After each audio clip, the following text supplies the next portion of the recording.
now that I have this new information, it tells me that I need to modify my interpretation. I just don't know where to modify it to yet. Well, I don't know. But there's something going on here, and it's more than simply saying, "Oh, these two things represent God." It might end up being that, but it's just a whole lot more going on, and it represents something for Abraham, because I look at it this way.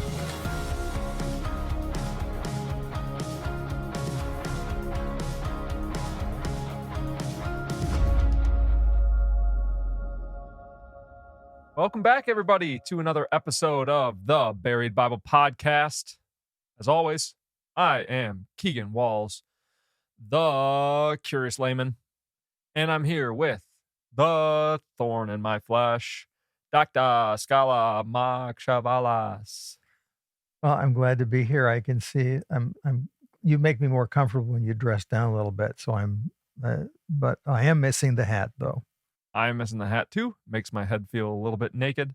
But hey, what are you gonna do? Well, I even I wore something nice last time, and I was like, you know what? If I bring a vest, maybe me and Mark can match again. But next time I'll show up with the glasses. Call me next time so we know.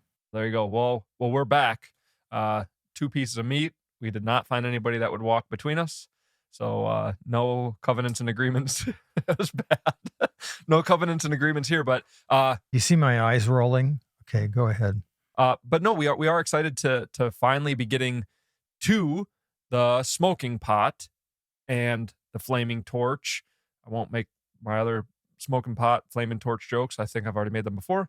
But no, we are excited, and I know we've kept you all on the edge of your seats, hopefully awake. But to finally get to this extremely, extremely mysterious, weird, for Abraham, scary passage. And this is something that Mark has been studying thoroughly for quite a while now, working on an article for it. And so I do think it's something that he has the authority and the qualifications to speak on. And so I know for myself, I'm excited to learn from him and see what he has to say about something that there's really just not that much information. And if there is, it really seems to be either a footnote at the end of sermons. Otherwise, pretty easily just kind of an idea thrown in there. And so to look at this extensively, I know I'm pretty excited. So we are going to dive into Genesis 15 and finally get to the smoking pot and the flaming torch. What on earth are they? I'll turn it over. Mark Chavalas. Well, yeah, we're now with the context of looking at Genesis 15. To briefly summarize, it appears that God has offered some sort of covenant grant, I should say, to Abraham.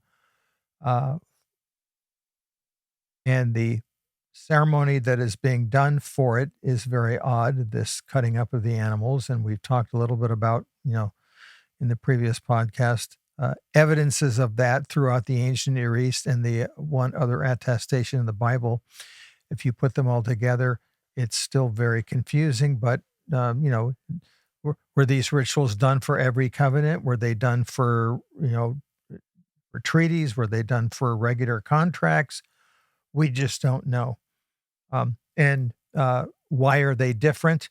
Why did God ask for these particular types of animals to be used? Anybody who tells you that they know what they are, that's just not possible.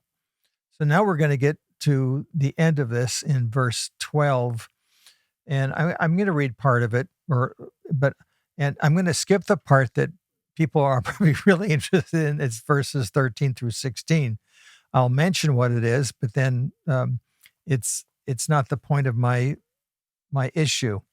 So if you get to 15, verse 12, as the sun was going down, a deep sleep fell upon Abraham. It says Abram, of course. And behold, dreadful and great darkness fell upon him. Now, what I'm really interested in this is that the dread and darkness that are on Abraham, we would attribute that to God, but the writer doesn't want to do that. It's almost as if it's sort of impersonal, like there's just dread and darkness. And we want to make sure that the sun's gone down. And then Abraham is now in a deep sleep. And that happens on a couple of occasions in the Bible. Adam is put in a deep sleep when he gets carved up to make Eve. No pun intended. Yes. Jonah, I believe, is in a deep sleep. I don't know if it's the exact same phrase, but Jonah clearly is in a deep sleep in the in the boat. And Job uses the term a couple times. And by the way, this isn't poetic literature, and so you've got to, which 90% of Job is. And so when you've got these terms, but I thought it would be interesting to look at one or two places where the term deep sleep is used and the term and fear and dread are put together. So, and darkness. So Job chapter 4, this is Eliphaz speaking to Job. And verse 13, he says, amid thoughts from visions of the night when deep sleep falls upon men, and dread came upon me and trembling, which made all my bones shake. I also think that especially those of us, in the modern industrial Western world, night is scary, especially when you're little kids. But I can see where it was really scary. I remember camping out in the middle of Syria for 3 months, and darkness was, I could see why it was very, very scary and really intimidating. And I suppose it's like, being out in the desert, then you hear everything. You hear night voices. And of course, this is why the Israelites were convinced that even demonic forces were out there in a distance and they sounded like coyotes or whatever. And so, this phrase is being used here. It's used, I think, a little bit later on in Job, but I won't go to it. The concept of fear and dread is found, for example, in Exodus 15, when Moses is singing his song. I think it's a duet, if I remember. Maybe it was just Moses. I can't remember, but they're singing, and he's talking about the fear and the dread that the Egyptians had. And it's sort of it's a fear of the divine. In Akkadian, the term Melamu is that it's awe-inspiring terror, to the core of your being. It's the fear, like, oh my goodness, I'm not just afraid for my life, I'm afraid for my ultimate existence. I just met God or something beyond it. This is why I think that we sort of sanitize the whole story of Mary meeting, Gabriel, who's, from the presence of God down here. She mentioned, bring, this angelic being. I mean, she's terrified. I'm sure she's terrified through it. So Abraham is terrified. That means there is a divine presence nearby. Of course, God's been talking to him. And so it's not surprising that we have this divine presence to us. And then God speaks. And though I'll read it, I'm not going to elaborate on it right now. Of course, I know you're going to ask me questions about it just to bug me. But so dreadful and great darkness fell upon him. Okay. And like I said, this is almost a third person type of thing. It's God, but it's not saying God. Then the Lord said to Abraham, know for certain that your offspring will be sojourners in a land that is not theirs, will be servants there, and they will be afflicted for 400 years. But I will bring judgment on that nation that they serve, and afterwards they shall come out with great possessions. As for you, you shall go to your fathers in peace. In other words, you'll die in peace. You shall be buried in a good old age. And they shall come back here in the 4th generation. And then this really weird phrase, for the iniquity of the Amorites is not yet complete. I know we talked about the Amorites. I had a bunch of people have questions and comments about the Amorites. The Amorite is sort of, even in the Bible, is a generic term because sometimes it's talking about a particular tribe. Sometimes it's a generic word that might mean Canaanites. And I don't know why they're interchangeable at this point and why this particular term is used at this point. But the iniquity of the Amorites is probably about the fact that that Abraham and his progeny taking this land at some point, that can't happen for a while, at least the completeness of it. And of course, what's happening in 13 through 16, they're rehearsing the what's going to be happening in the future for the next number of generations. Okay, great. And again, that could be a whole sermon unto itself, but I'm going to bypass and go on to 17. When the sun had gone down, now it was dark, and to me, that's almost like saying, did I forget to mention it was really, really dark? And again, that I think that's probably a connector. In other words, I just gave you a speech. Now let's get back to where we were. Meanwhile, it's really, really dark. Remember, and Abraham's asleep, and he's probably got night visions and night terror, etc. It's about as scary as it's ever going to be. And behold, and of course, that behold in the Bible, whenever you see that, it's always, you're expecting the unexpected to happen. It's like, wouldn't you know it, or you wouldn't believe what the next thing is going to have. Behold, it's like, wow, you won't believe the next thing. And then it says, a smoking fire pot and a flaming torch pass between the pieces. Stop. Okay, what does this mean? What are they? What do they represent? Blah, blah, blah. I'm a Mesopotamian scholar. I'm always looking for, I wouldn't say parallels. I'm looking for things that help inform me about this. Okay. And I never really thought it was a thing until I actually started paying attention to things I read and then try to connect the dots. And so that's what I'm going to do. I'm going to read a portion of the paper that I'm beginning to write, and then comment on what I'm reading, and again, stop me when you want. So over the past century, commentary on the smoking fire pot and flaming torch has not focused much on ancient Near Eastern parallels. Duh. Okay, so that's really great. And here's actually a brilliant Bible scholar, and he sort of summarizes all of it. This is Gordon Wenham in his Word Biblical Commentary on Genesis. And by the way, that's one of my favorite commentary volumes, is the Word Biblical series, made by Thomas Nelson. So he sums up the consensus by writing this, quote, "It is generally agreed that the smoking fire pot and flaming torch symbolize the presence of God." Wow. Sorry. As they do elsewhere in the Pentateuch. That's where I'm going to say, excuse me. Yes, heat and light are described by God, but not with these two particular things. And then he gives these examples: Exodus 13, Exodus 19, Exodus 20, Exodus 40, etc., where light and heat are put together.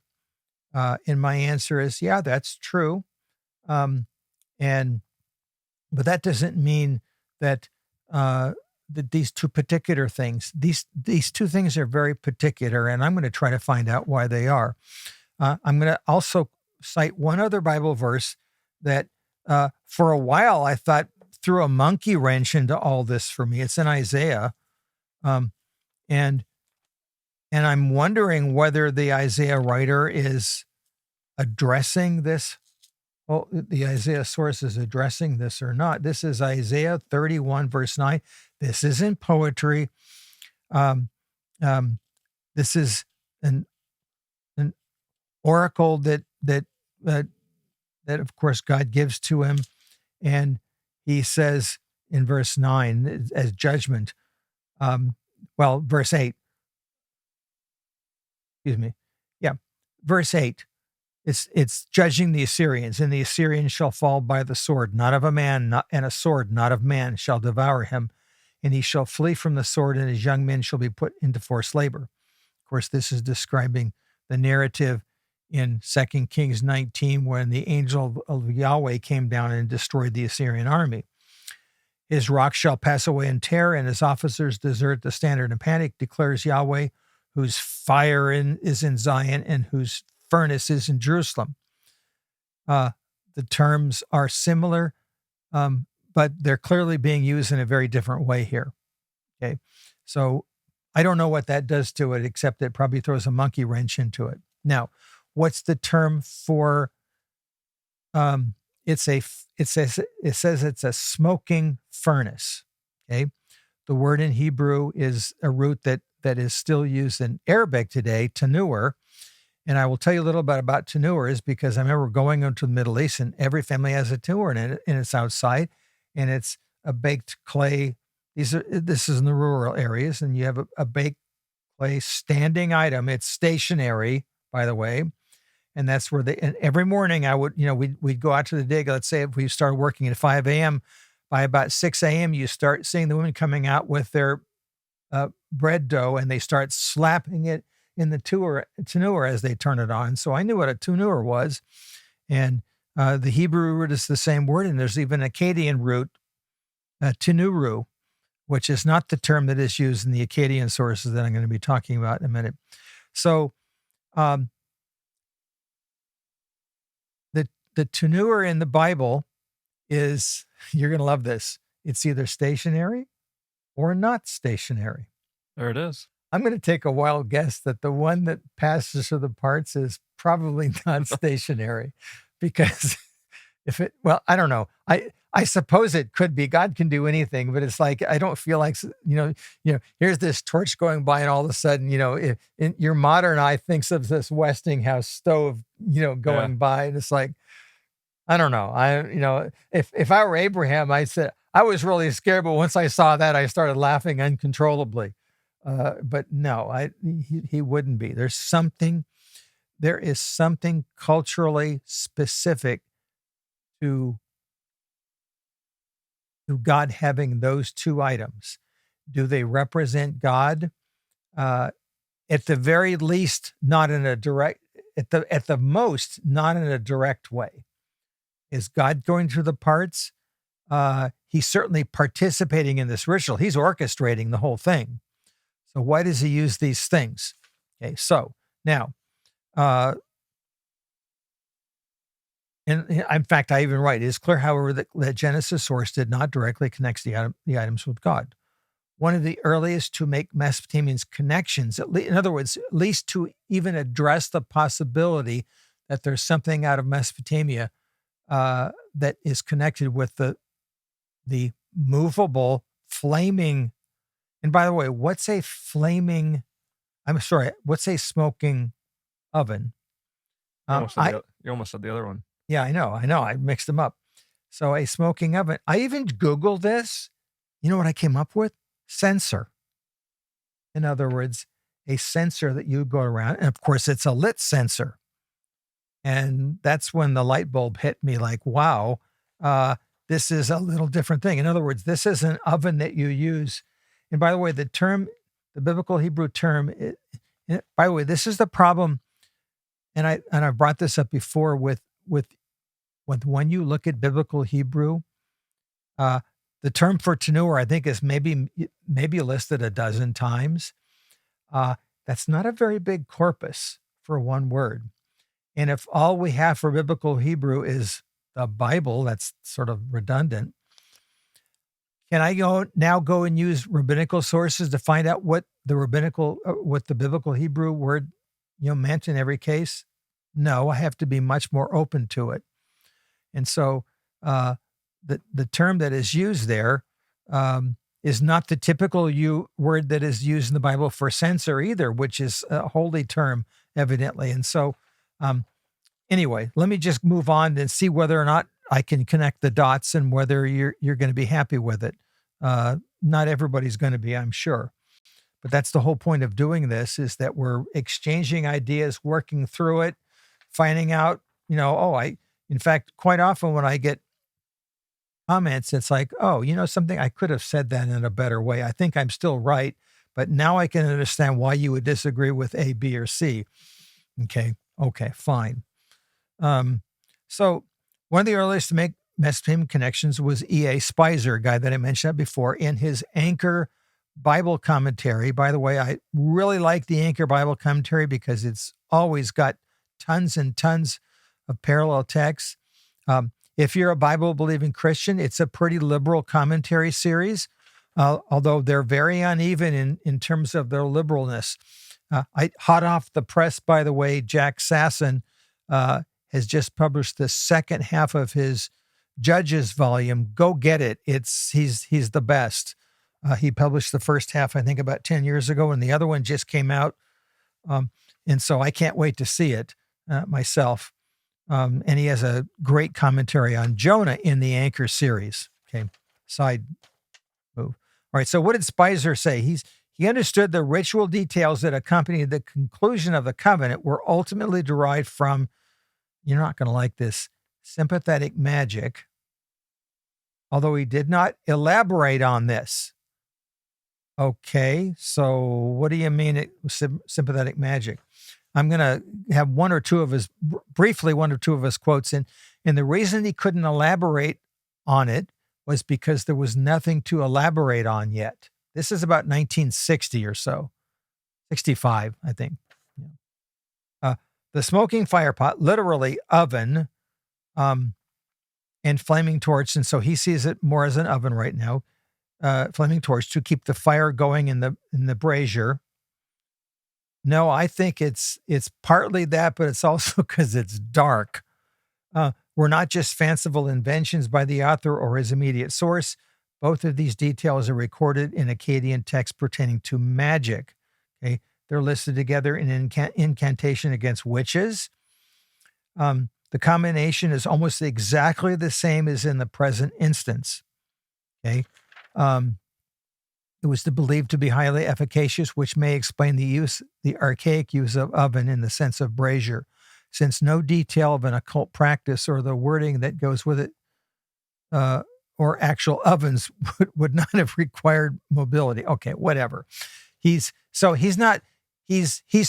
it out, and you know what happened when he threw it out? Nobody took the bait. Okay, Henri Cazelles in French a few years later also did the same type of connection, and he was convinced that Genesis 15 verse 12 was talking about an eclipse. And my answer to that is, if it was talking about an eclipse, it probably would have said eclipse. It's kind of, if it walks like a duck, it's probably a duck. So, but he made a nice college try, but nobody looked at it. And, I don't know. When I look at the Anchor Bible commentary, I look at it for its notes because it's got so many detailed notes, but it's so easy to overlook them. So I never bothered with this. Okay. So it's now about 25 years later. And now a Mesopotamian scholar has a light bulb moment about the torch and the censer, but he doesn't make a biblical connection with it. It happened to be one of my teachers, Piotr Michalowski, who if you mention the Bible in the class, he says, no, we don't. It wasn't that he had aversion to it. He just realized that no, Mesopotamia is its own independent entity. That's where we're staying in this class. And so, it wasn't like it was a terrible negative things, but he realized we have all this new stuff. Why are you rehashing all the biblical stuff? We've got all this new stuff from Mesopotamia. And I kind of understood his point, but, as a believer, I want to take all that new stuff that I've learned over here in Mesopotamia and see how I can apply it, or at least make it relevant. So I'm going to read what I wrote about what Michalowski did in an article. Ironically, he wrote an article in a volume honoring his teacher, William Hallow. The book was called The Tablet and the Scroll, and his article is called The Censer and the Torch and the Censer, which I believe is the Mesopotamian analog to what's happening in the verse 17. So he wrote an article in a volume dedicated to William Hallow, who was probably the greatest proponent of parallels between the Bible and Mesopotamia, and still no one In other words, he started working on the Mesopotamian side and didn't make a biblical connection, and it doesn't appear that anybody else did either still at that point. So, but I want to tell you what Michalowski concluded, because if I don't know what he concluded, I can't go to the next step. Okay. It really is true in most of scholarship and science is you're resting on the shoulders of the previous generation. And if you sort of need to at least mention that. And of course they're saying, oh, no, we're on their shoulders, et cetera, et cetera. In other words, knowledge is cumulative. And so, what's my part in all this? A tiny little pinprick of information that I attach on the end of this. And even then, it's even smaller than that. So anyway, back to Michalowski. So he studied a series of texts that were different versions of an old Babylonian period Sumerian language incantations designed to consecrate the cultic torch. That's the torch, right? So that doesn't mean this torch is connected to the biblical one yet, but you've got all these incantations. What's an incantation for? An incantation is you are trying. It's the word for chant, and which is the word for singing. But what you're doing is you are now speaking things that will either change the evil in your life or make something good in your life or whatever. That's the whole point of divination and incantations and exorcisms in Mesopotamia. You're doing it to better your life, either to get rid of the bad stuff or add some more good stuff to it. I'm being really generic here. And so he found an incantation, fragments of them, which, by the way, he has a piece of an incantation in one tablet, another piece in another tablet, a third in another tablet. And he says, I think these go together, and together they're still not the whole incantation. But and they overlap. In other words, there's parts and copies of the incantation, and he found them in different cuneiform libraries. And this is the life of a Mesopotamian scholar, especially one who deals with texts like this. All different versions were presumably from the same original. In these texts, the gods Gibel, that's the Sumerian name for the Akkadian god Girru, which is the fire god, and Cusu, a deity, a female deity, are invoked as the divine torch and the divine censer, smoking firepot. Michalowski continued to discuss the natures of the two deities, which were very poorly known from fragmentary sources at this point. By the way, these two gods, God and goddess, they're really like low level. They're B-movie actors. They're except that though they're B-movie actors, they're very recognizable, and they're probably used almost on a daily basis, is my guess. Okay, so they're your friends, that you know them really, really well. Gibel the fire, and if you look them up, you'll find brief articles on Gibel. Cusu has a longer one now, but Gibel the fire deity was associated with incantations used for, you guessed it, nocturnal rites. In other words, these are night rituals, and of course, it's a torch. Of course, it's a night ritual. Why are you going to? The only person who goes around with a torch during the middle of the day is Diogenes, and of course, he's doing that for irony. He's doing something ridiculous, culturally anti-cultural. And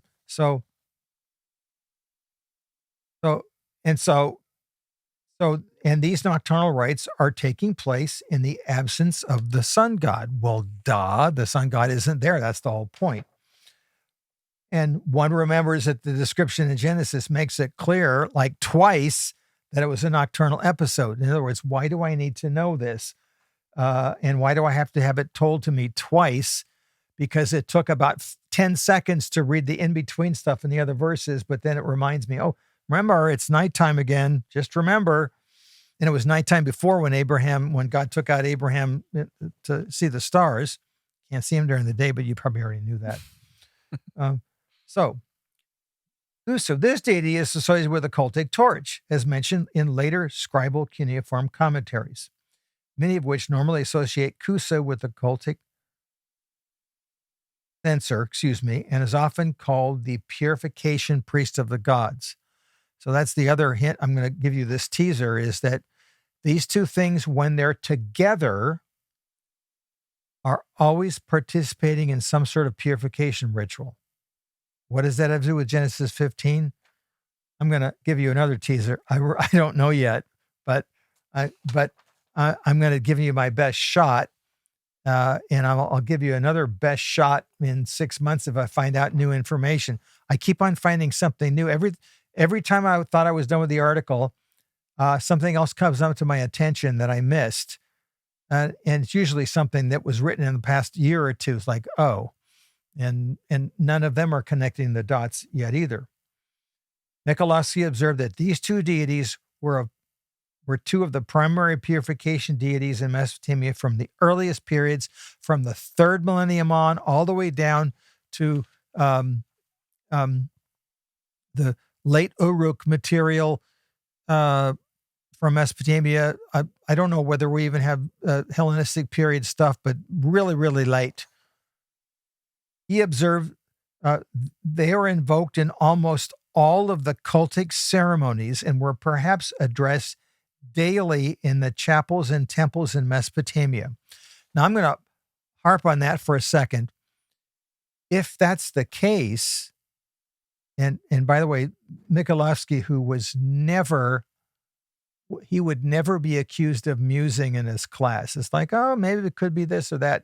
He was just always right on task. And if you mused about something, you regretted it later on. So when he's saying this, it actually makes a lot of sense, is that if these two items are purification items, and when do you purify?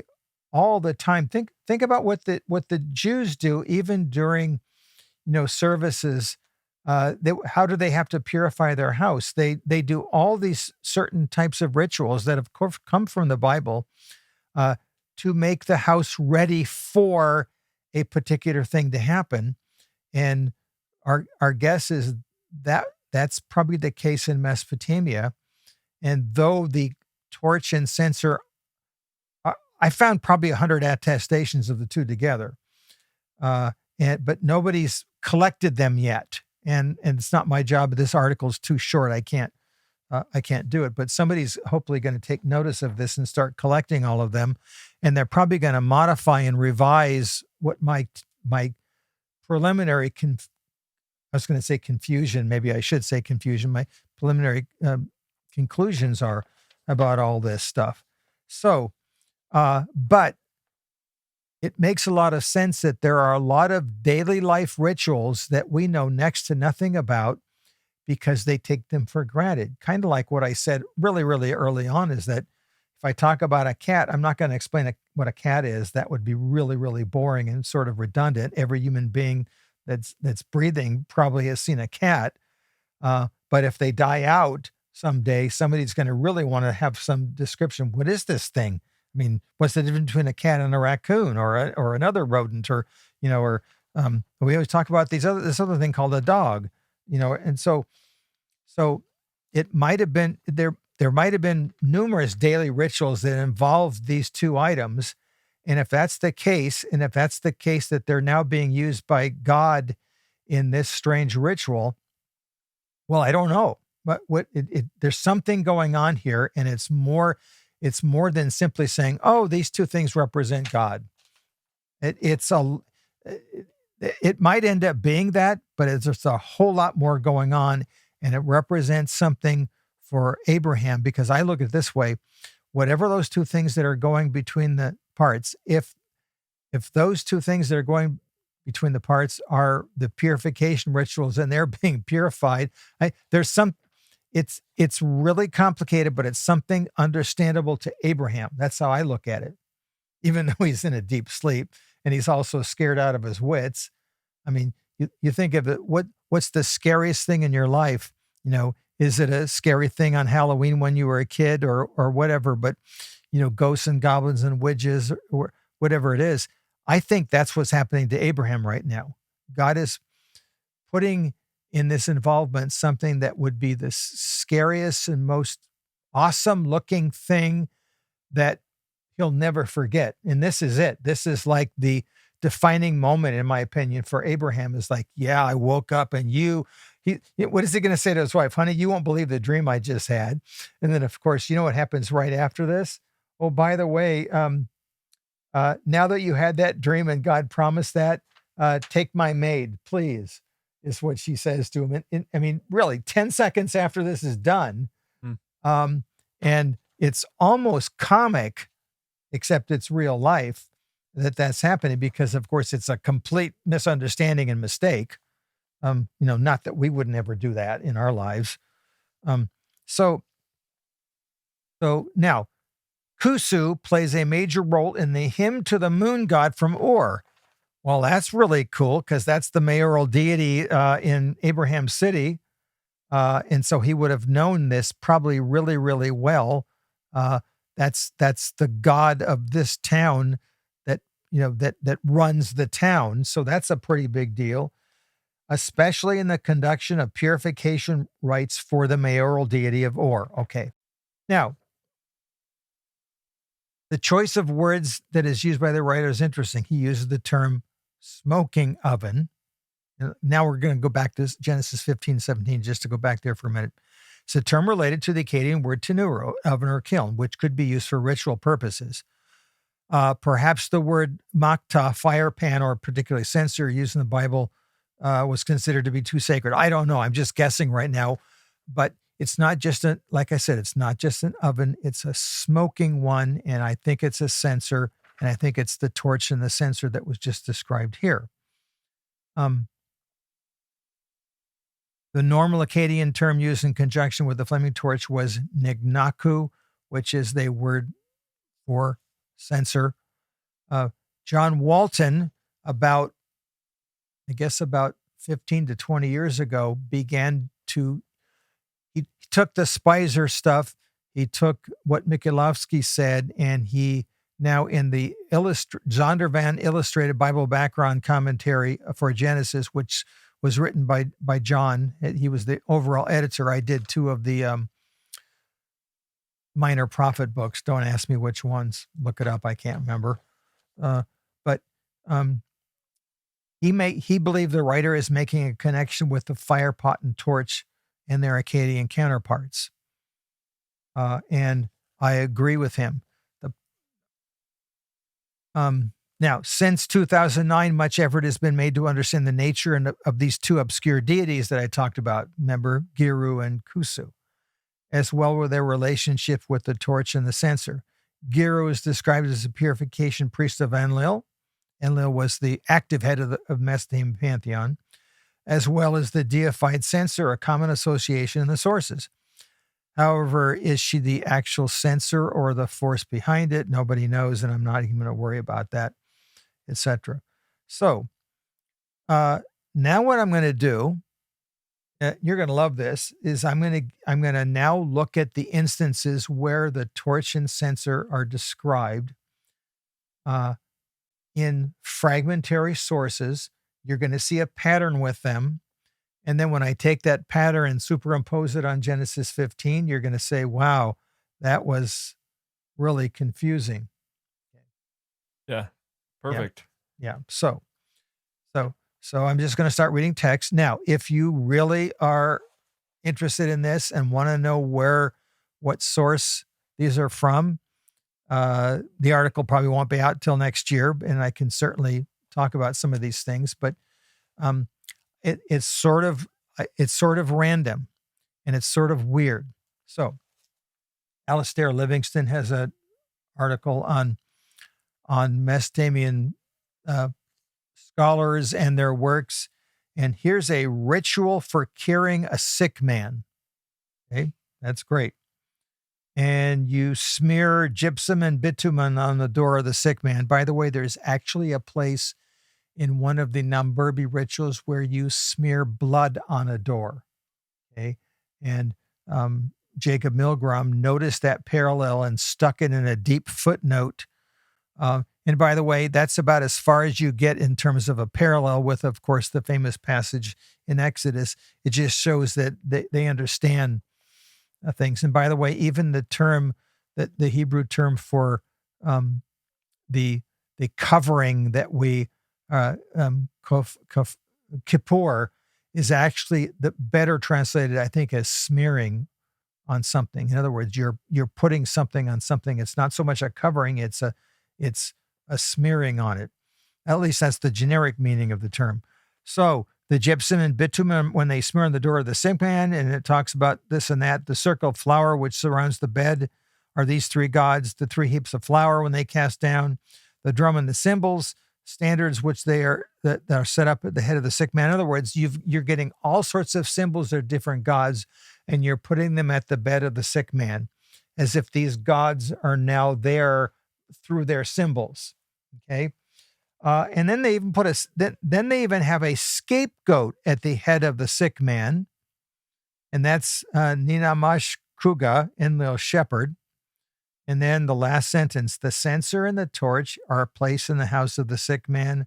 The censer is Cusu, the torch is Nusku. In this particular case, it's a different deity, which sometimes doubles with it. But so it's there, and it's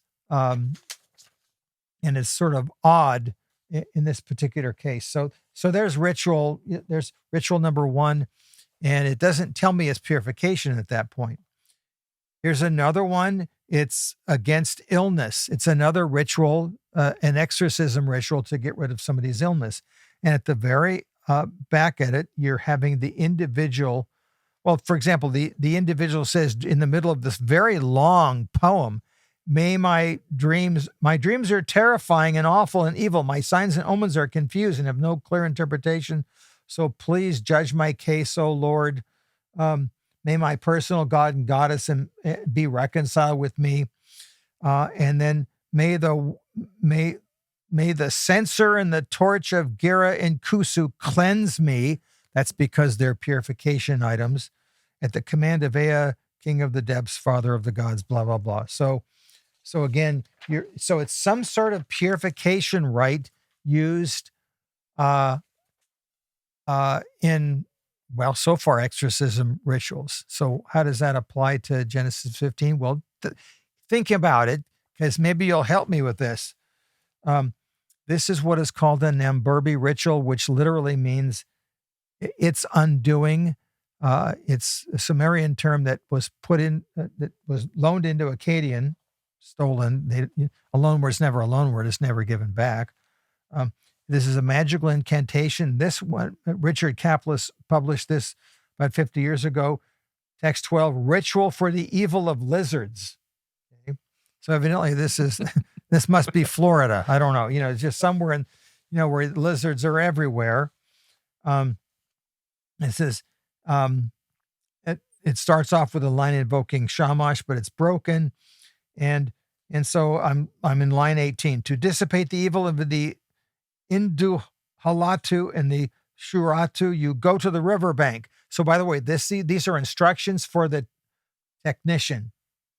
And then the technician will tell the person who's sick, to do certain things. You dig a well. At the edge of the well, you draw 7 designs with flour. Upon them, you throw a tamarisk, a certain type of plant, date shoots, and some sort of reed.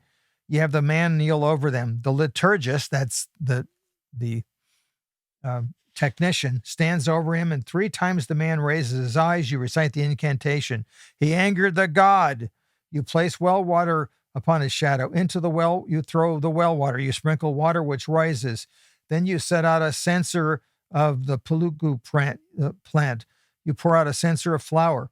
Then you may the earth take away the evil to good. You throw into the river, and you swing a censer and a torch over the guy. And then you recite an incantation, which we're not going to recite here.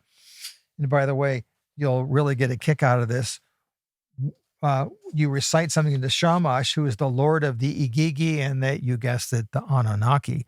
Ooh. So evidently they probably took time out of their spaceship ride to come back down here to work on this. Sounds like it. Excuse me. Hope I didn't ruffle any feathers here. But Um, I'm just getting started, by the way. So I'll do a few more, and then here's an exorcism ritual. It's the Utuku Lemnutu, which basically is getting rid of evil stuff. Markham Geller at the very end. Sprinkle a man with water and pass the censer and torch over him, so that the fate demon, Namtar, being in the victim's body, passes like water. Okay, so in other words, this is purifying you. You can't do it all by itself. Sometimes, by the way, you also do it with some sort of water jug. But it's usually the two together, but sometimes it's with a third item. We don't know why. The incantations never tell us why you use this or that. Another one, take and set up the porous vessel, cast the Eridu spell. Evidently, they know what that is. That's the first city in history. Sprinkle the bed of that man, son of his god, with water, pass the censer and torch over him. And then the fate demon, the same one here with this text, will be taken away. Again, sprinkle the man with water, pass the censer and torch over him. I find that phrase over and over again in these incantation texts. And so it's not like it's a... Now, I'm going to see if I can find some that are a little different than this. These are all concerning purifications. Now, a few more. You asked me, I'm doing it. No. Yeah. So this is a New Year's festival for Mesopotamia. It's very, very late. And Linsen wrote a whole dissertation on this. And it's giving you instructions as to how to do, the step-by-step rendering of the festival. So this is line 38. When the first double hour daytime is passed, after the offering accoutrements of the offering table of Bel and Beltia, that's his wife, by the way, are completed. By the way, Bel is Marduk's nickname, just means Lord, like Baal. He will call for the exorcist, and he will consecrate the temple. So, in other words, you got to get the temple ready for the God to come back in. And so you got to purify it. Okay. And by the way, the Israelites would have understood all this in terms of purification, that they are using purification implements too. They're probably not the same as this, but they would understand this, what's going on here. And so why are these purification type items being used in Genesis 15? I'm just going to call attention that they're being used. I can't. Then it says, then with the water from a well along the Tigris and from a well along the Euphrates, he'll sprinkle the temple. He will sound the copper nigkalagu drum. I don't know what that is, but it sounds pretty cool, inside the temple. He will move the censer and torch. Interesting, the censer's first this time. Inside the temple. And then he smears the doors of the cella with cedar oil. He places the silver censer in the middle of the cella with aromatics. Then they cut off the head of a sheep. The exorcist purifies the temple again with the carcass of the sheep. That sounds disgusting. And then he recites the incantations, the house of conjured. And then guess what? He throws the sheep into the river, and the torch and the censer are used again. So, and so I don't really know. It just seems pretty busy in my particular case, when this is going on. Here's an anti-witchcraft ritual. May the tamarisk purify me. May the soapwort release me. May the heart of palm undo my sins. May the holy water vessel grant me a good fortune. May the censer and torch of Girru and Cusu cleanse me. All right, so I can see a pattern going on here.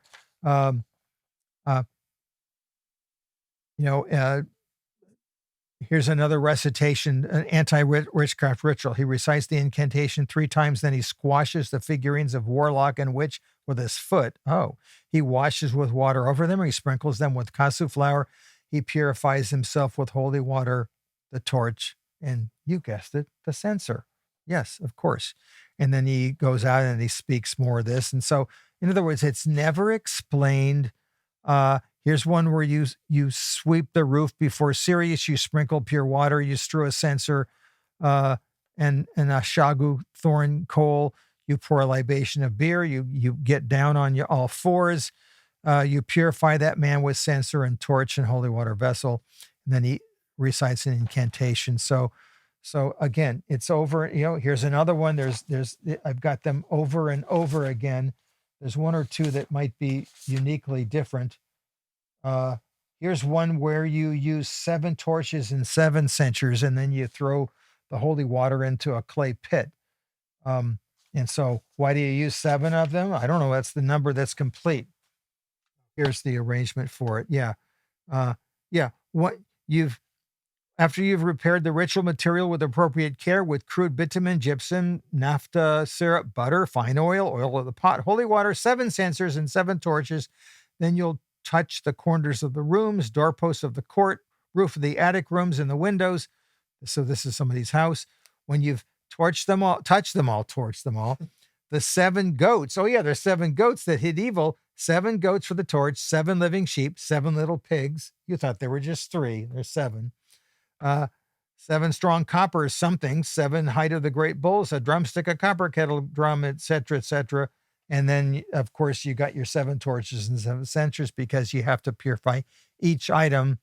And I don't know why you need the 7, but that's goes out.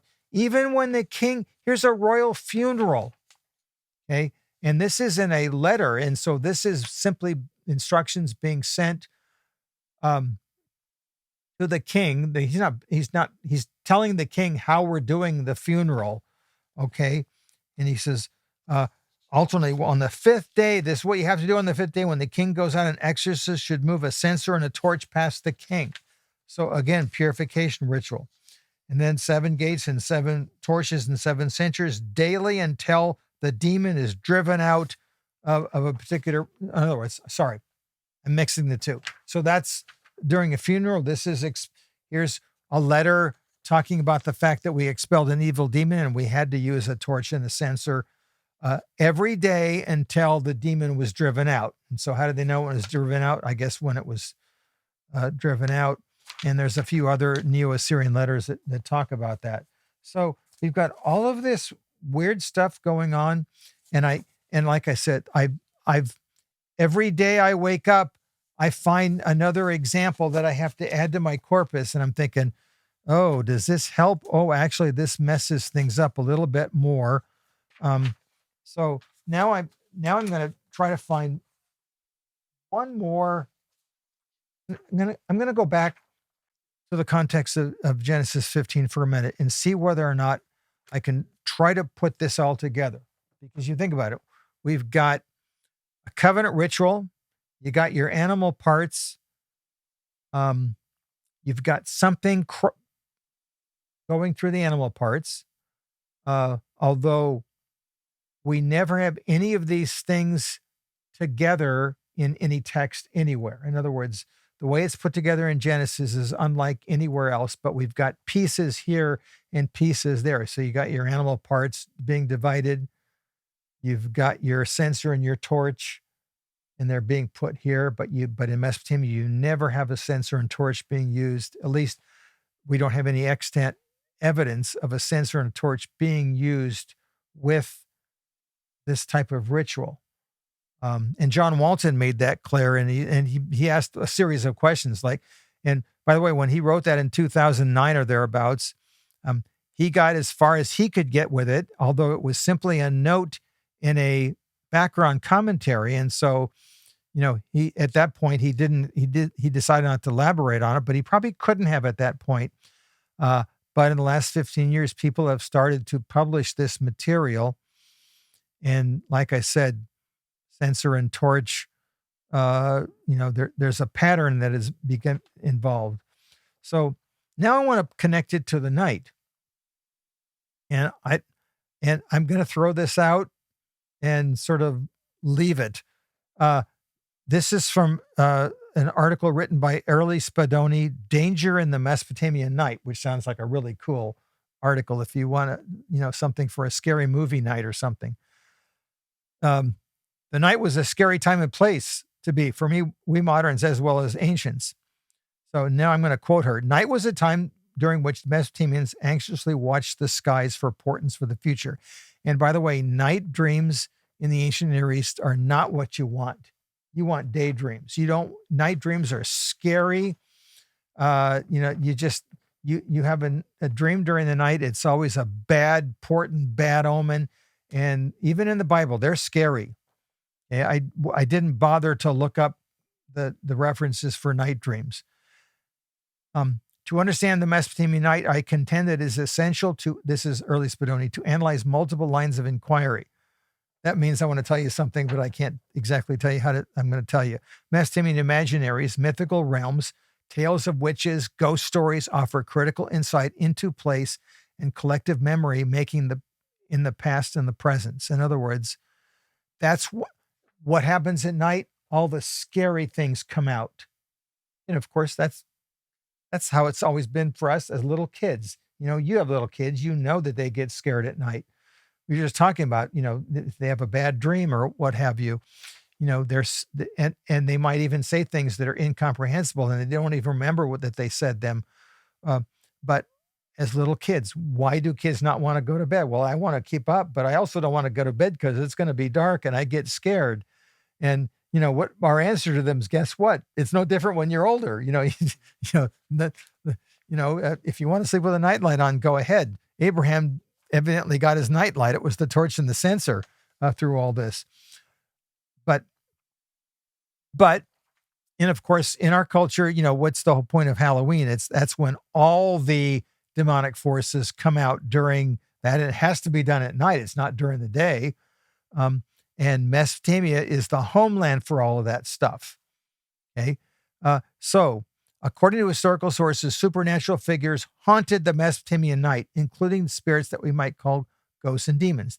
The Akkadian term zakiku referred to a component of the human soul that left the body at night during dreams. Oh yeah, that's right. Abram's in a deep sleep. And the reason I'm telling you all this is you got to realize he might, even at this point, be wholly devoted to the Lord. That doesn't mean his cultural polytheism has been completely emancipated overnight. Just like any of you who have come from a polytheistic background and you became a believer in Christ, you got to go through stages. You might give your loyalty over, but that, wow, I have to relearn every aspect of my life's existence to understand it now in the context of God being this monotheistic being. Well, guess what? Abraham had to do the same thing. And so I'm trying to figure this out. And I think God is meeting him where he's at with this strange ritual that is first there probably to evoke absolute terror in him. And I'm sure it did the job. It's not like the next verse is, and Abraham woke up and said, man, God, you won't believe the scary dream I just had. Or maybe he's talking to honey, you won't believe what just happened to me. And she probably said, no, I wouldn't. No, don't tell me. Why isn't that repetition there? Because it's more powerful to let it just drop and let the imagination run wild, which of course happens in the comments too. So, in fact, gentle breezes that stirred the dust motes of long abandoned temples or settlement mounds were thought to be residual zakiku spirits. And of course, what happens in Leviticus 16 when the scapegoat is sent out into the wilderness out there in that scary place, it's to Azazel, which of course every Hebrew knew that was originally the name of a demonic force. And I remember living in small town Syria. You go out to the escarpment into that area. People just didn't go out there, especially at night. You don't go out there at night. I remember we made one night run out there and it was scary. And my workers were scared. It's like, we're not supposed to be out here. It's like, this is, even here, they're monotheists, they're Muslims, but they're monotheists, but they're scared of the stuff out there. So one last paragraph, and then I'm going to sort of drop it with a lead balloon. Historical sources indicate that night was a powerful and efficacious time to communicate with and confront ghosts who are believed to dwell ordinarily in Urkala, that's the underworld, the land of darkness. Medical texts describe night terrors and nightmares as being among the various symptoms that one might suffer as a result of a ghost-induced illness. And certain anti-ghost rituals, and like the ones I was reading, were prescribed at sunset, time of day when the barriers between the earthly and netherworldly planes were arguably more permeable. By the way, this is now Joanna Skurlock. I've sort of mixed statements.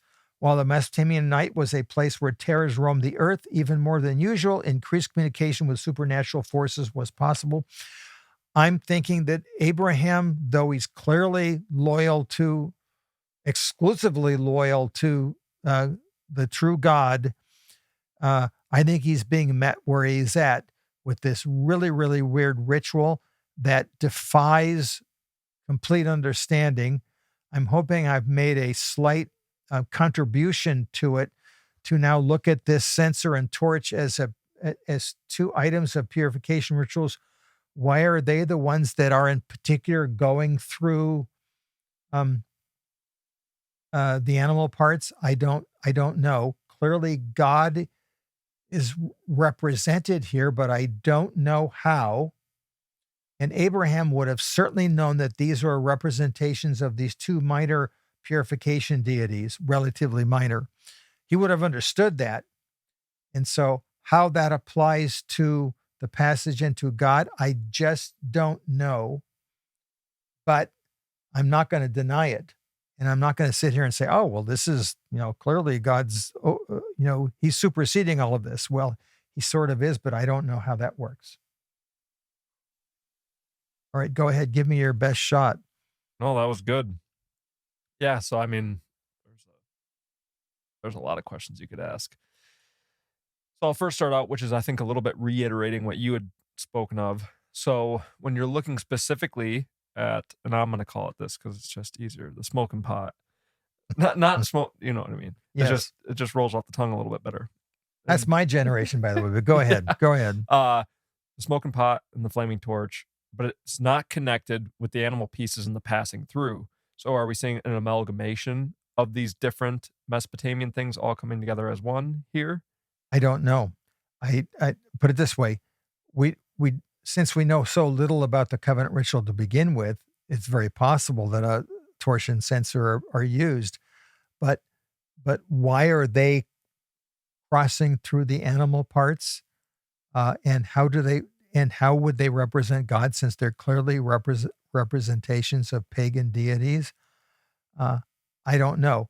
God, obviously, it transcends everything that happens. And so this is why he can use, think about it. He uses the sun god and the moon god. That's how they are to a polytheist. And what happens in Genesis, they become props, very important props. But in other words, he doesn't remove them. He domesticates them. And so I wonder whether or not in some weird way, the torch and the censer are being domesticated, but I don't know why they need it.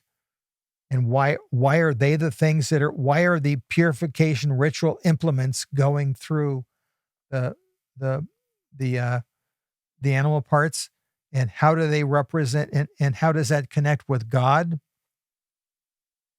And I have to keep on finding stuff because I'm finding every day I'm finding another attestation of the torch and the censer, but it doesn't get me any closer. It just gives me more. I'm just dumping more content onto my thing, but I'm not getting any closer to a conclusion. Because the torch and the pot are never seen in the way that we see it in Genesis. So it's always purification, which I know you read off other ones. So far, it's always seems to be a purification ritual, and usually, like I said, exorcism, but also cleansing in temples and houses, and other rituals. And so it's not exclusively exorcism, but so the tension then lies on how to apply it. So yes. you did a great job of me and everybody else listening, bringing us with all this intrigue. And then as soon as we want to ask, okay, let's assume or let's imagine that that's what it really is, the torch and the censer. Everybody wants to ask, okay, so then what does it mean? And Mark would say, It's sort of the same pattern that you've had through all these episodes and will continue on, is that I'm going to give you the information. It doesn't mean I always know what the conclusion is. And you know what it means? It means I got something else to do. I've got more to do.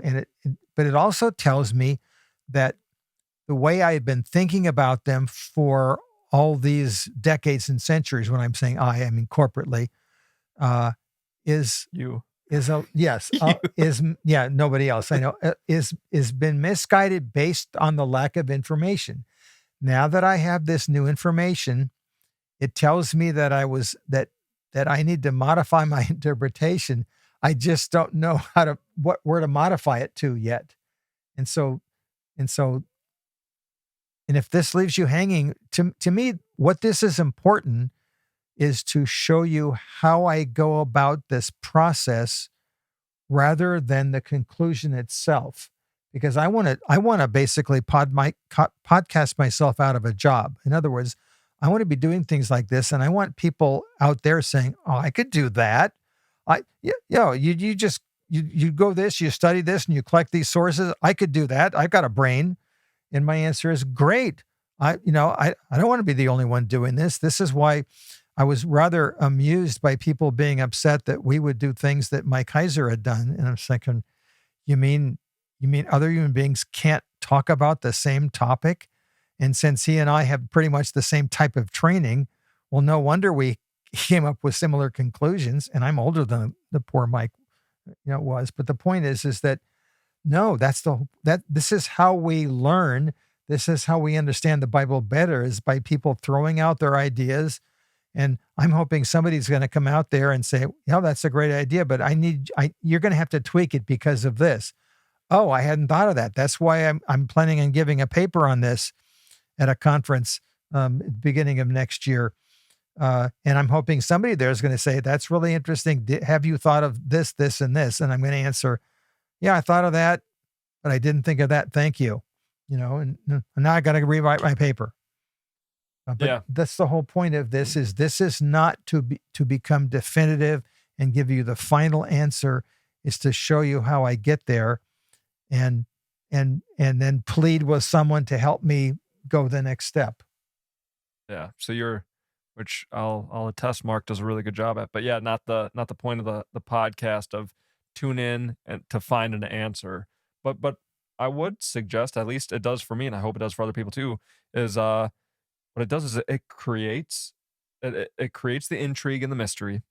I think it encourages and motivates for a hunger and to see the Bible beyond, like I said, just a 2D story. Yeah. That it's real. There's a real context. It creates the depth, the nuance, and I think the beauty and the majesty behind the Bible. It makes you fall in love with it and wanting to study it, wanting to know it as best you can, that you can't know everything. But then you find beauty in that, and God meets you in that. And I just think that's awesome. But I guess we'll keep going with questions, which is my next one would be about the sleep. Because I think at least what I think in my brain would be that why people might have the problem with it is you paint the torch in the pot. I know you say it's a censer. Censor the censer and the torch as these deity beings. Well, then as soon as you say represent them, yeah, but they're not so in the parts that you read, did the deities carry them, or No, they represent the deities. Although it says it metaphorically, the torch is such and such, and the censer is such and such, and there is almost like that's like the idol to the deity. For a yes, not one for one, but for a layman to understand. Yes. So that's the uncomfortable part. So then that would be the uncomfortable part for people to say, okay, it's a parallel for Mesopotamia. They would say, well, why would Yahweh use these other things that are these pagan deities? So my question would be, in this sleep, is God using it representationally? Is it possible that God's using it representational because it makes sense to him? But it's not actually the things. He's just almost if you use the symbols and substitute for like God's using, like for me, God would speak in English. So he's using the symbol as the language, and so God's showing him something, but it's a dream, so it's not really real. And I've said this before, God will use anything he wants, including pagan symbols, and transform them into something right. And so I know this is sort of hard to take in some respects, that God transcends all nature. And so he can manipulate anything in nature, even if it has a bad meaning, he can take it and give it a new meaning, a right meaning. And so that's why all of the things that Israel uses, that they're even for example, their sacrifice rituals in Israel look so much like pagan rituals. But what's different is the meaning behind the ritual, not the actual ritual itself. And so here's, Abraham's going to look at this and you say, oh, look at that. They have to go through the animal parts. They're just props now. In other words, it's as if these things have been demoted. Why would a purification implements have to go through animal parts? And how do they represent these gods? Well, no more. And how do they represent God? I don't know yet. I have no idea. So it could be like theological messaging of him lowering the symbol that Abraham's familiar with to basically, which is at least the phrase I use, and I know it's so profound and theological, like it's God flexing. It could like he could even be mocking the material. That's what. Yeah, you're right. Is God flexing? Like I'm above all of these things, and you people are using all these items, and now let me show you. Let me put these items in their true place. That's what he does with the sun and the moon in Genesis 1, like I just said. Now, why does Abraham have to be asleep? Maybe it's because nobody in their right mind could possibly bear this if they thought they were fully conscious. This might even be the scariest moment in all of theological history, if you think about it. Here's the man who's now been given the stamp of approval on his promise, and it's the absolute scariest moment, in anyone's existence that happens to him. I've got all these loose ends that I'm unwilling to tie together for you yet. Because, so then, I guess this is kind of going back to last episode, but for the animal parts, would both parties would walk through? I can't tell you. I guess even if it's two, you do have two symbols here. But if we take that parallel, which when you walked through it was like, well, if I break the oath, blah blah blah. Which they but that's the subordinate saying that, but that's the subordinate. So it could be like kind of what you're saying of these things being lowered and subordinate, like they're these purification. I've thought about that, but I don't understand how that would work. Because then if you take it a step further, it just doesn't. I wouldn't know how to track beyond that. Yeah. And so why doesn't Abraham go through? He's the subordinate, he's the inferior. The point is, we don't understand the ritual.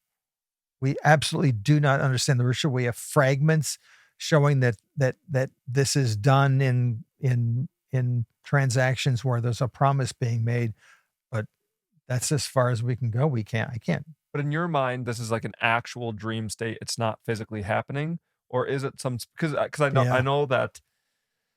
know it's a deep sleep, the same as we see for Adam. So maybe you can't even do it how I'm suggesting it. But like one of the texts you read, which is that the Mesopotamians sometimes thought that their spiritual body went. Yeah. And we also see it, is it right? It's Paul, right? Yeah. Where he's caught up. Yeah. He's in a deep sleep, so it's different. So then, my question would be, is it actually just like a dream and then God's showing him these things, so it's all symbolic? Or is it like the spiritual encounter of...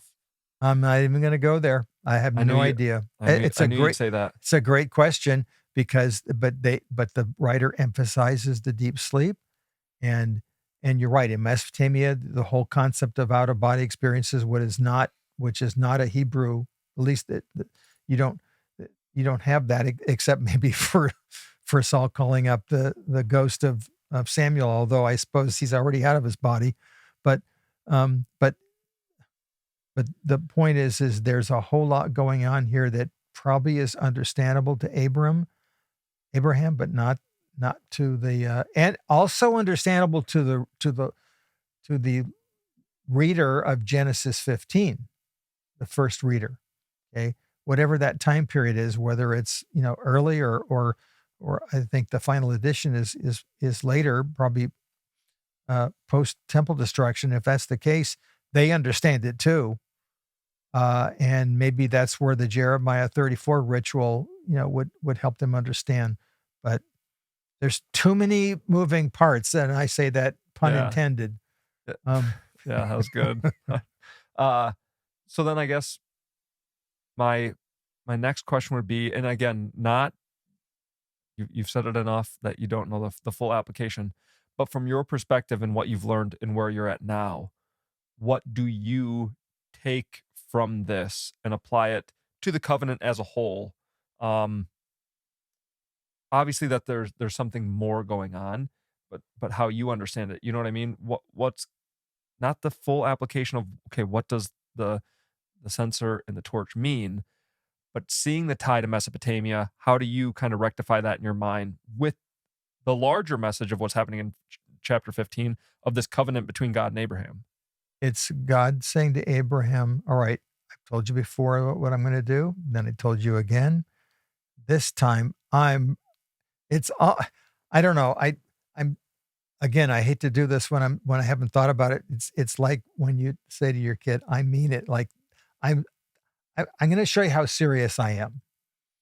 And it's going to be as serious of thing that will ever happen in your life. This will be the datum point for your whole life when you look back on this night dream or whatever it is. And I mean, who knows whether what this means, but he's going to look upon this as this is the post where I know that I met God and I know that what he said is true because of what happened.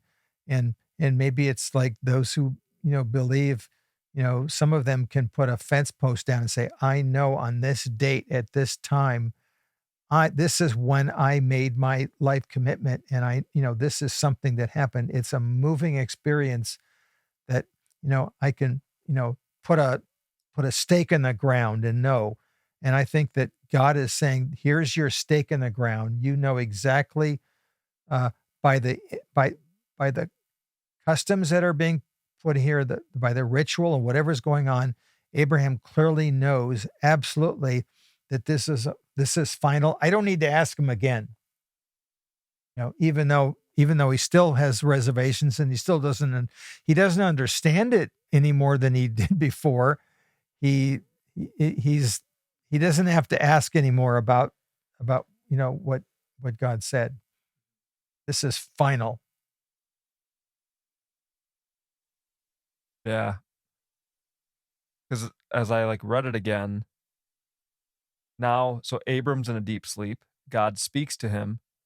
But then when it reiterates, darkness fell. Yep. It's at least the way I read it. It's talking about the physical place because Abram had actually brought the animal parts. So the animal parts are there. Abram falls in a deep sleep. God talks to him, tells him, the 400 years, that whole thing.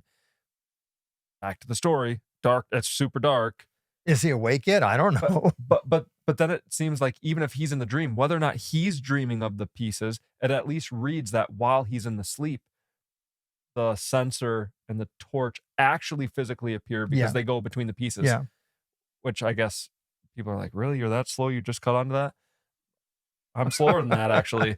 But whether or not he sees it in his dream, it reads as though while he's in a deep sleep, again, whether or not he sees it, the smoking or the censer and the torch actually physically pass through the pieces that are there. Maybe they pass through while Abraham's asleep. But I mean, that's like a head scratcher. And he wakes up, look, Myrtle. But maybe he woke up. Maybe he sees it in his dream too. But at least for the reader, they're reading like, no, yes, these things actually did. The reader, through. This is just a regular narrative for the reader. They pass through. So then it's just confusing.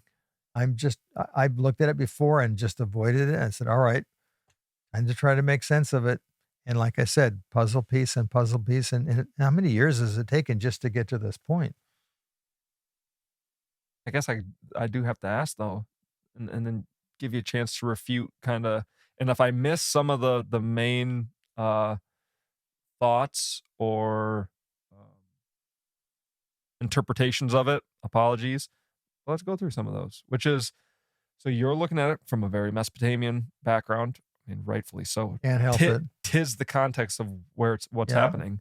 But other people link it to Exodus, right? So Yeah. they see the symbol of smoking firepot, and they just kind of throw off the detailed version, and they say smoke, and then flaming torch, kind of put the torch to the wayside, fire. So then we see the pillar of smoke and the fire, and so they would claim that it's like either the presence or the glory of the Lord passing through. My answer is, before all this, I probably would have made the same conclusion because that's all I had to go on. But this is too particular. And yeah, heat and light are described as things that, and if you think about it, when God is described, he's never actually described. Even in the theophanies, it always seems to be a little different. There's wind, there's God moving past, Moses, and you can see my back, but you can't see my front, and he puts him in a cleft of a rock. And I mean, it's, and you know what it is? It's the tension that the Hebrew writer is having, is knowing full well that he cannot describe the indescribable deity. There's no way I can describe it. He's not just otherworldly. He transcends all existence, and he's not, and so how can I describe him in a physical way? And it's as is every time he's described a little differently, because there's nothing in the physical world that you can look at that adequately describes God. That's the whole point of not making images, is that how can you make an image of something and force it, to make it condescend into making us, think of God. And so maybe the same thing with these two items, is that, these two items are very particular. They have very particular meaning to somebody in Mesopotamia that you would not automatically see. And though they are in general, heat and light, etc., they're too particular to be easily connected to the stuff in Exodus. Are the words that are used in Scripture different enough, like in terms of that objection? And maybe you haven't looked at it, so it's not a big deal. Because in that idea of it being in Exodus, the pillar of smoke and the fire, we see it there. We see it in the Psalms. Yeah, it's we see not it in the same. Zephaniah. Okay. Yeah, it's not the same. But that makes sense too, though, because I'm not saying that that's where I agree. I don't know enough to even make a stand. I kind of want to make a different stand just so I can disagree with Mark. Of course. Because I'm enough of a punk. But for the people who do attribute it as like this prophetic messaging of what's going to occur, you can also see where that ties in, because of what the Lord says to Abram before he falls into the deep sleep, which is referencing the Exodus, and then this happens. Right. And so that does seem to be a legitimate parallel. And that has been historically how it's been interpreted. So I'm going to get in trouble for that. But my answer is that this is another way of looking at it. What's another way of looking? Not that you think it. I think it's the right way. No, but so beyond I mean, what do other people say that it is, or is that kind of like they just say that they simply say it represents God, or images, like the pillar of fire, but there's no elaboration to it. This is why I'm so impressed with somebody like Speiser, who mused about it in 1965, but he couldn't go further because there was no further to go to. And like I said, Mesopotamian scholars are beginning to look up this stuff, but not all of them are necessarily alerted about the biblical parallels. And so again, it's a long process that happens with almost every cultural, connection or parallel. It usually takes a long effort to make these connections. And so this is my little contribution to this one. There you go. Yeah, I don't know if you have anything else beyond what you said. Nothing. I got nothing. That's it. Yeah. But I mean, I think you've given me and everybody else a lot to think about, a lot to dig into, wrestle with. But again, how cool this seemingly little thing, which again, when I would first read it, most people have read the Covenant of Abraham. It's just kind of like, oh, God's making this, which still is the big point, right? You don't want to get too much in the weeds that you miss the beauty of what's happening. God making a covenant with Abraham to establish like his people through whom he's going to bless everybody. That's the beauty of it. But most people, including myself, read it. I didn't even think, okay, is there an Exodus tie? It's just, well, God did a weird thing, flipped a channel, made a covenant, and a couple items. I mean, he could have done a suitcase and a microphone, but he did smoking pot and this, right? That is how. Yep.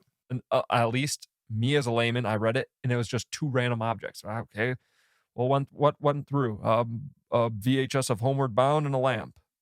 Nope, he did a smoking pot and flaming torch. My problem is I want to find out why.